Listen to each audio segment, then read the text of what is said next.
Everyone is still trying to understand this tragedy. Friends star Matthew Perry has died. I told you he's dead. Chandler Bing. He was part of a family. We weren't equipped to deal with it. But there's more to Matthew than you think. A lot of speculation going on. 6,000 AA meetings, crashing cars, and took 55 Vicodins a day. Paralyzed his digestive system. It's so sad. A lot of people did have you in the dead pool. When I die, I don't want friends to be the first thing that's mentioned. Matthew is being remembered for saving countless lives. He totally helped me. He wanted the best for people. Even in the midst of the heaviness that he was carrying. And it was Jennifer Aniston who helped him turn his life around. What doesn't Matthew know? Adios, arrivederci, au revoir. Take one. The camera panned to the back of the apartment door. Then Ben, our first AD, shouted for the last time, "That's a wrap!" And tears sprang from almost everyone's eyes. Aniston was sobbing. I was amazed she had any water left in her entire body. But I felt nothing. I couldn't tell if that was because of the opioid I was taking, or if I was just generally dead inside. The world fell in love with Matthew on Friends, but he got so far from where he first started. When Matthew first read the script for Friends, he recognized himself in the character of Chandler. I used to think it was essential to be funny all the time. I was like, I am this guy. I am Chandler. And when Matthew got the part, he joined a cast that included the one that got away. Well, how can you not have a crush on Jenny? Perry asked her out on a date. She said no. Let's be friends. And then he had to work with her every day.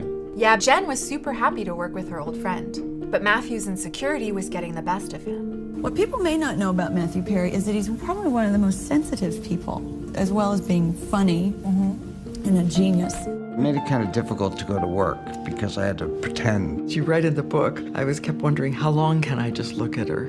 Ever since he was little, Matthew just wanted to be seen. Making my mother laugh was a great thing. I always have this image of this big ballroom and my mother walking in and taking all sort of the glory because she was beautiful and people just knew her. And I was like 5 feet behind her and all I wanted was for her to turn around, focus on me and be with me. But Matthew's hunger for approval went beyond Jen. I felt like I was gonna die if they didn't laugh. It would take you down. Yeah. You didn't tell us that. I felt like that every single night. It's clear that Matthew never learned how to deal with his pain, and it started when he was just a baby. You talk about how, like, even when you were a little baby, you still hadn't experienced pills. I was a colicky kid and I used to cry all the time. My parents took me to a doctor and he said, just give him this. And it was phenobarbital, which is a major barbiturate and a very addictive thing. And I was 30 days old, and they gave it to me for 30 days. And when he was 14, Matthew discovered he could numb his insecurity the same way. I finally felt at home for the very first time. As soon as I drank alcohol, I lay in the grass, and I thought to myself, this must be the way that normal people feel all the time. Matthew had been keeping up the act for years, but even while he was starring on Friends, his insecurity and addiction spiraled out of his control.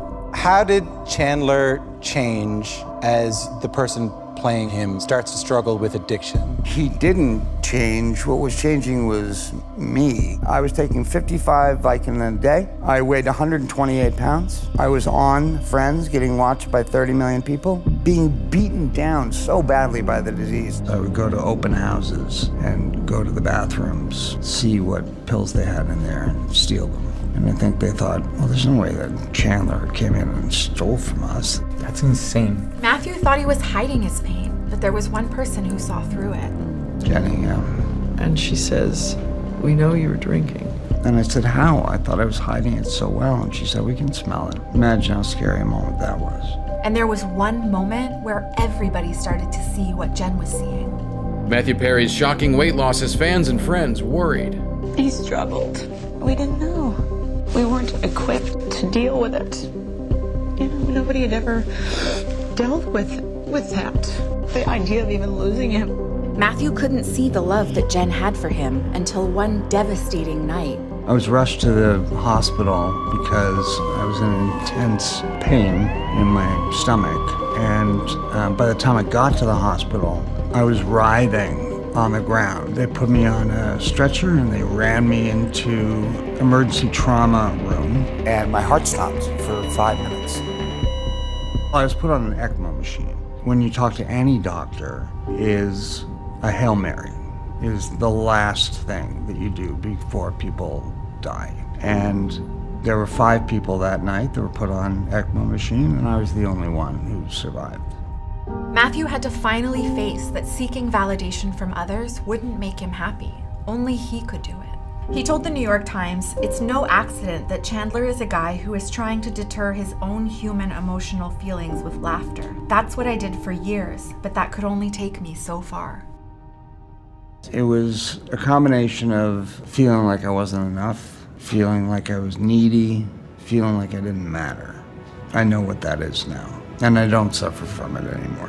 And yeah, that's what it lights me up, to make somebody laugh. But I don't have to do that now. Instead, Matthew put his energy into helping others, just like Jen helped him. The best thing about me, bar none, is if somebody comes up to me and says, "I can't stop drinking, can you help me?" I can say yes and follow up and do it.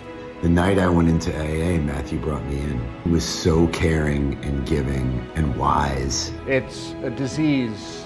It's not a weakness, and it shouldn't be treated as a weakness. That is so needed for someone to be able to see you and be able to help you. His greatest gift was his heart.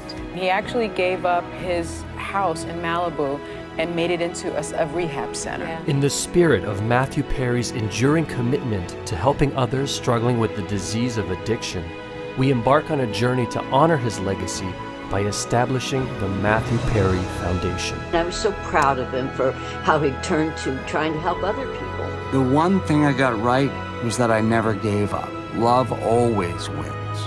When I die, I don't want friends to be the first thing that's mentioned. I want that to be the first thing that's mentioned. And I'm going to live the rest of my life proving that.